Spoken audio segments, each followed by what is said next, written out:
Like really young couples hold hands because they're still trying to get a little action, you know? And then really old couples hold hands so they don't fall down. So either way, it's kind of adorable, right? But I'm originally from upstate New York. That's where I get this tan from. That's the first joke, everybody. I'm pale. Anybody from cold weather places? Round of applause if you're from a cold weather place. Only a few. Yeah, upstate New York is rough. You can't even own sunglasses, you know? Everyone's like, what, you can't squint for 2 weeks a year like the rest of us? Mr. Hollywood? But everyone's gone now. They moved south. I moved west. My parents moved south. My parents are retired in Florida. And my mom's 76 years old. She just ran the New York City Marathon for the 31st year in a row this past year. And I noticed you didn't clap, sir. You're not impressed? I was like, did she win? I'm not clapping unless she won. Actually, she loses every year now I think about it. That's what I should tell her. I'm on the West Coast. She wakes me up after running 5 hours. Like, don't even wake me up unless you won, woman. Now, how many people have run a marathon before? Round of applause if you run a marathon. Oh, wow. You guys are in shape, man. How many have you done, sir? Are you allowed to say? I just won a long time ago. Just won a long time ago, and you won't do it again. And it's 20 pounds ago. And it's 20, I don't know if I want to ask you, because the young kids, they don't know, like, marathon is like a slang term for doing something longer than 5 minutes, you know? So I did a show. I was like, who's done a marathon? As kids, like, I did one. I did the Pasadena 5K. I was like, that's not a marathon. It's a 5K, you idiot, you know? So they'd be like, I did one. I did season 1 and 2 of The Office on Netflix. That's a Netflix marathon. Took me 6 hours.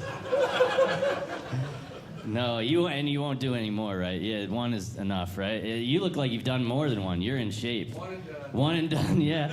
My mom just loves running. She doesn't listen to headphones or anything. She just runs until the voices in her head stop. You know, she's one of those people. And she'll keep doing it. She's doing it again this year. And just to make you feel worse, sir, she actually did win. She's in the new age group. She's over 75, so she won 3rd place in her age group. So she won a Tiffany plate, so she did win. Now you have to clap. Yeah, I don't know. People don't like running. You know, even if your friend's like, hey, do you want to run this weekend? It's the only thing we use the metric system for. That's how much we hate running. Do you guys ever figure that out when they're like, hey, do you want to do a run this weekend? I was like, not really. How about like 2 miles? Like, should we even print a t-shirt for 2 miles? We'll call it a 5K. Nobody knows what that is. Sounds like 5,000 or something. Yeah, nobody likes to run, man. Even the guy who ran a marathon doesn't want to run anymore. And here's the thing, that's why we don't like soccer in America. That's why it hasn't translated. Too much running, you know? We don't even like to watch people run that much. And I know there's too much running in soccer because grown men pretend to be hurt just so they can stop running. That doesn't happen in any other job, any other sport. You can't be a waiter, just fall down when someone comes within 5 feet of you like a fainting goat. But yeah, and no timeouts in soccer. They didn't do that in either. All the advertisers are mad. You know, they just write Gatorade on the field while they're running through it, you know what I mean? So they run 45 minutes, right? All running, and then they finally score the goal. You're like, all right, this is when everyone collapses. But no, the guy who scores the goal, he sprints to the corner, makes everyone else chase after him for his little celebration, you know? If I'm on his team, I almost don't want to score the goal because I want to do that extra running, you know what I mean? So here's my idea. If I was to score a goal in soccer, my goal celebration would be, everyone just sit down for a minute, you know what I mean? I'd even be sponsored by Lazy Boy, have them bring out chairs. We'll be right back. Here's a message from Gatorade. We're going to sit down. But how many people at workout? We got some workout people. Round of applause. We got some people, yeah? That's good. I tried the Crossfit. I don't know if you've done the Crossfit. That's when you pay $100 to go to some guy's garage and move his stuff around for an hour. I think you're just moving this guy's old exercise equipment. You're moving his old Bowflex boxes around. I got got suspicious my class was a scam, at the end of the class, we did a 2-mile run with the teacher's boxes to his storage unit. And I was like, I think you just paid to move this guy. This is genius. I just don't like what the men wear to work out. They wear those tight shirts now. You seen that? You're a tight shirt guy. You're in shape, though. But it's like, there's only like 2 guys in the world look good in that shirt. Everybody else just looks like a sausage. You know what I mean? Everybody else looks like an out-of-shape superhero trying to make it back to their prime. I was like, who is that guy? I think it used to be Batman. Yeah, remember, like, back in the day, it's a whole big business now. The workout stuff, Under Armour, Nike, all that stuff. Because it used to be your workout shirt was just your oldest shirt, you know what I mean? Like, my dad's workout shirt had, like, blood stains on it. Like, he checked the oil with it. And my mom's like, don't you want to throw that away? He's like, I'll work out in it. Now they're the most expensive shirts. Like, I went to Under Armour. They make the tight shirts. I was like, hey, buddy, what's the deal with these really tight shirts? He's like, it's a compression shirt. It's tight. Compresses your muscles. I was like, what if I just want a regular shirt that's kind of loose and comfortable? He's like, I maybe don't want it bad enough. I was like, what does it mean? I just want a shirt, you know? Guy's on steroids just working in there, you know? And so here's the deal. The compression shirt, really tight shirt, was $50. Regular cotton t-shirt, only $10. This is what I did. I'm smart. I got a regular t-shirt and just got a small.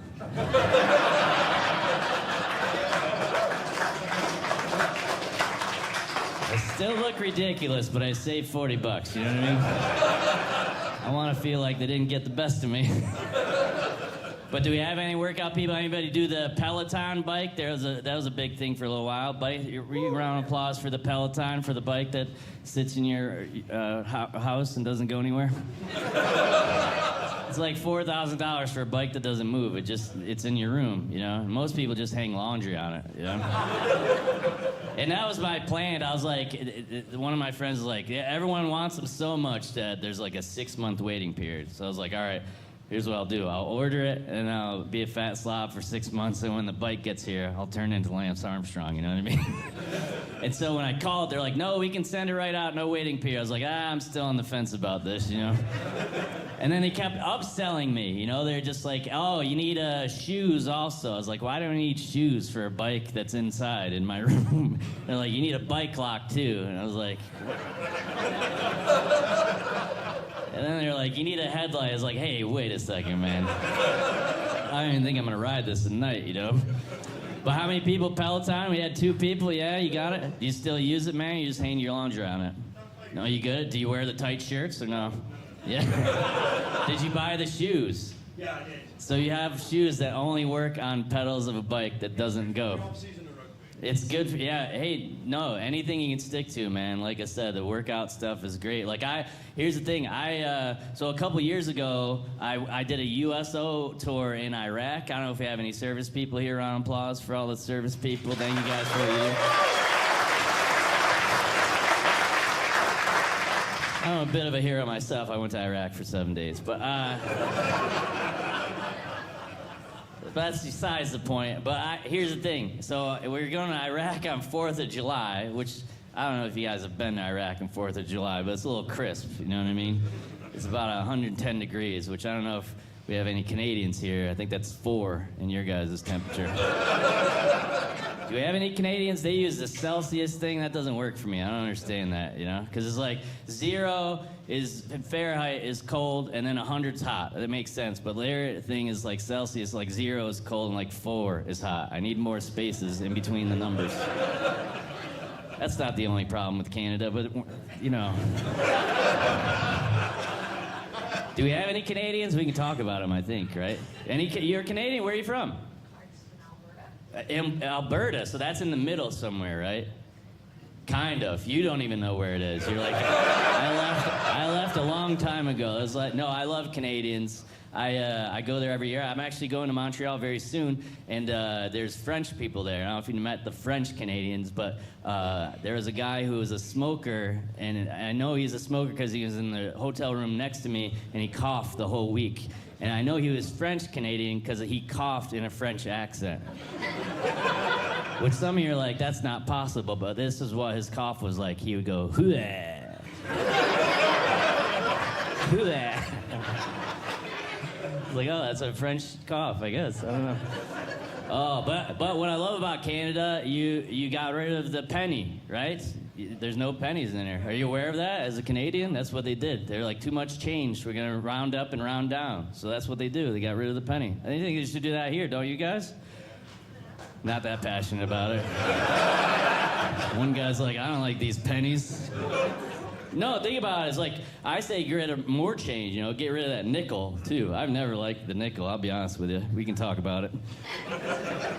Too cocky for me. Twice as big as the dime, worth half as much. I don't like the attitude, you know what I mean? So you tell the president or whoever's in charge up there, get rid of that nickel, Or at least nickel back, one of those two, right? Oh, so you guys are fantastic. How many people are picky eaters out there? Round of applause. Are you a picky eater? Only 2. I'm not going to pick on you. Most of these jokes are about me, but what is it that you don't like? Is there like a normal food you don't like? Mushrooms. Oh, I'm with you. Like from Mario Brothers, or what happened? All of them you just don't like? Did someone ever throw a mushroom at you as a kid or something, or it's just texture?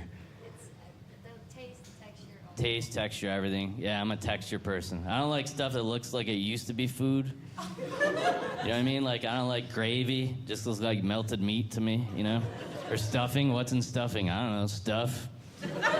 The worst ripoff ever is soup. I don't like people that smell like soup. I don't like people with soup recipes. I don't like the word soup, the way it starts and ends all slippery like that, And people get mad. There's people mad in this room. They're like, how could you not like soup, Paul? Soup is good food. That's the slogan. I'm like, slow down. It's like 1% food. It's water that touched food a little bit. Does that even count? Don't you feel ripped off? You're buying water that touched food a little bit? They're like, how could you not like chicken noodle soup? Don't you like chicken, Paul? I was like, yeah, I love chicken. I just never thought that dumping a bucket of hot water on top would make it taste better. It's literally the watered down version of what I want to eat. And by the way, hot water, you're dipping chicken in it. You're just drinking chicken tea, which if you think about it that way, you guys are the weirdos, all right? All right, I can tell I've divided the room. Here's my final argument. You eat soup when you're broke. That's why it's so cheap. There's nothing in it, It's the only food that crackers make it taste better. That's how bad soup is. If you need saltines to spice up your life, I'm sorry. Have you ever gone to a steakhouse, you're like, you know what this filet mignon needs? 2 saltines, right?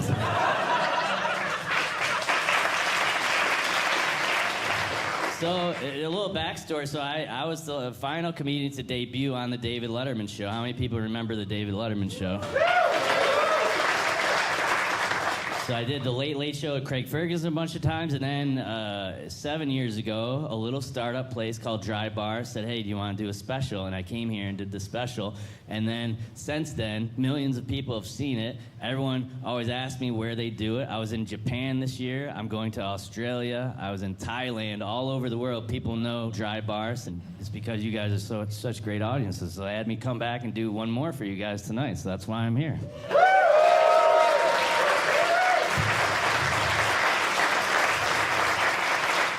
Well, I want our Canadian friend to feel welcome. I didn't mean to sidetrack on that, but it was more about me being a hero. So I was on my way to Iraq for the 4th of July to perform for the troops, and I wanted to not look like a fat slob just standing still, since all these military guys are in shape and it's going to be 110 degrees. So I did hot yoga. Now, how many people have done hot yoga? Those who have done it don't seem that enthusiastic about it. Here's what hot yoga is. You do yoga, and then you just turn the heat on as high as it can go. And so I made it through the class, but of course the teachers got to show off. They did one move at the end. They're like, put your pinkies together, put your forehead down on your hands and push up and do a handstand. I was like, oh, I'm definitely not doing that, But yoga makes you feel confident in everything. All the yoga people tried to do the handstand. They all fell right in their heads. Boom, boom, boom. And even then, the teacher was positive. She's like, don't worry, the hardest thing is trying. I was like, oh, the hardest thing is definitely the floor. I feel like... I think we're going to have a lot of concussions in here. That's why people who do yoga are so happy all the time. They're delirious from the head trauma. But my dad's a retired teacher. Do we have any teachers in the audience? Round of applause. Yeah, be happy for yourself. I can already guess. An English teacher? No, what do you teach?